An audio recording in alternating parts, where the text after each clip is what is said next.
Bonjour à tous, ça fait plaisir de voir qu'il y a autant de gens qui défendent la vie aujourd'hui. C'est grave que la vie soit autant menacée. Il y a 50 ans, et oui, on votait la loi pour l'avortement. Triste anniversaire, nous pleurons aujourd'hui.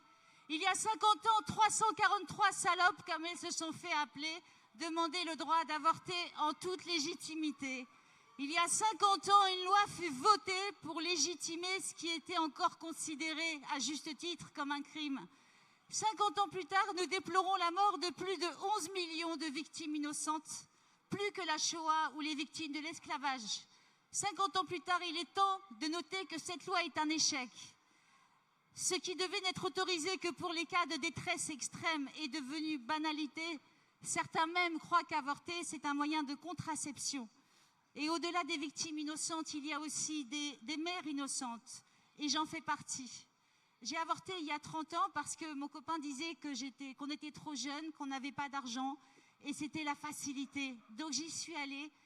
Et j'étais enceinte de 3 semaines. Et j'ai pris ces maudits cachets, ces pilules de mort. Et j'ai perdu ce qu'ils appellent un amas de cellules sur le carrelage de mes toilettes. Et j'ai déjà vu que c'était un début de bébé avec un début de yeux, de bras, de jambes. Et j'en ai conçu un dégoût extrême et une tristesse extrême et je suis rentrée en dépression. J'ai fait une tentative de suicide et je ne m'en suis jamais remise. Grâce à ça, je suis partie en pèlerinage, j'ai rencontré Dieu. Et 4 ans plus tard, j'ai perdu un bébé à 5 mois de grossesse. Le premier avait été conçu le jour de mon anniversaire et le deuxième que j'avais accepté est mort le jour de mon anniversaire. J'ai compris alors qu'il y avait une justice divine, que ce n'est pas nous qui choisissons la mort ou la vie, mais qu'il y avait bien un créateur au-dessus de nous qui décide de cela. Et nous ne pouvons pas nous faire les auteurs de la mort. Par contre, nous avons ce don de vie qui est merveilleux. Alors, en 2002, j'ai eu un enfant en 2001, grâce à Dieu. J'ai eu ma première fille vivante, donc j'en ai 2 au ciel, Élie et Daniel. Et pour ma deuxième grossesse, donc j'ai eu ma première fille, et pour ma deuxième fille, on m'annonce que j'ai attrapé le CMV. C'est un virus, et on m'a dit que mon enfant serait ou aveugle, ou sourd, ou muet, ou qu'il aurait une hypertrophie cérébrale. L'hôpital m'a demandé d'avorter. Donc j'ai refusé, j'ai dit que je n'avorterai plus jamais. Et on m'a fait pression, on m'a demandé de signer un papier comme quoi je ne porterai pas plainte contre l'établissement, contre l'hôpital. J'ai signé leur papier et je me suis enfuie. Et quand je me suis revenue, on m'a disputé, on m'a dit « vous êtes folle, vous êtes restée sans examen ».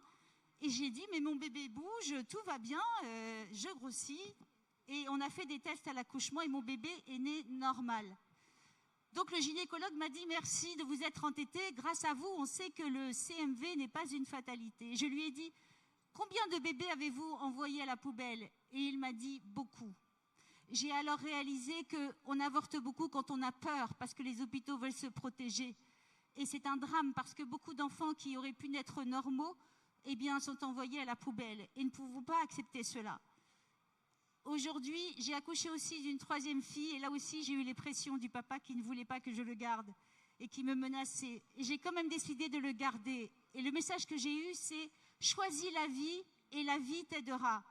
Et grâce à cet entêtement aussi, eh bien, j'ai la chance d'avoir 3 enfants vivants et je peux vous dire que beaucoup de femmes regrettent leur avortement, mais personne ne regrette son enfant.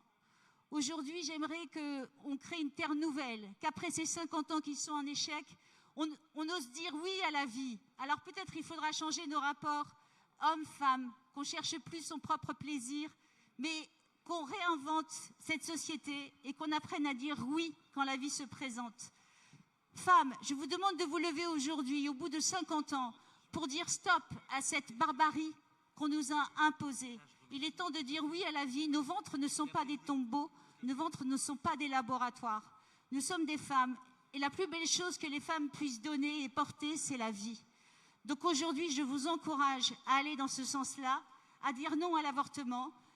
Beaucoup de femmes souffrent. Vous verrez sur les réseaux sociaux qu'aujourd'hui, on ose parler. Il ne faut plus se taire. Toutes celles qui regrettent doivent se lever aujourd'hui pour dire qu'elles en souffrent encore. Et parfois, les conséquences se révèlent beaucoup d'années plus tard. Alors voilà, depuis, forcément, j'ai rencontré Dieu.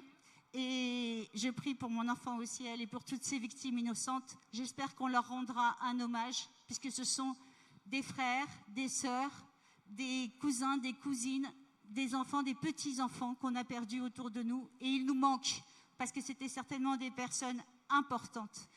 Donc j'aimerais vous lire une prière que le pape François nous a donnée pour l'ouverture du jubilé. Je l'ai entendue ce matin et je trouve qu'elle correspond bien à ce que vous voudrez avoir. On voudrait être des pèlerins d'espérance et créer une terre nouvelle, une terre de vie. Alors, pour que cela soit en place, eh bien, je vais vous lire cette prière. Père Céleste, la foi que tu nous as donnée en ton Fils Jésus-Christ, notre frère, et la flamme de la charité répandue dans nos cœurs par l'Esprit Saint, réveillons-nous la bienheureuse espérance de l'avènement de ton royaume. Que ta grâce nous transforme en cultivateurs assidus des semences de l'Évangile qui féconderont l'humanité et le monde dans l'attente confiante des cieux nouveaux et de la terre nouvelle. Lorsque les puissances du mal seront vaincues, ta gloire sera manifestée pour toujours. Que la grâce du jubilé ravive en nous, pèlerins de l'espérance, Français, Françaises, réveillons notre foi, l'aspiration au bien céleste, et que soit répandue sur le monde entier la joie et la paix de notre Rédempteur. À toi, Dieu béni dans l'éternité, la louange et la gloire pour les siècles des siècles. Amen.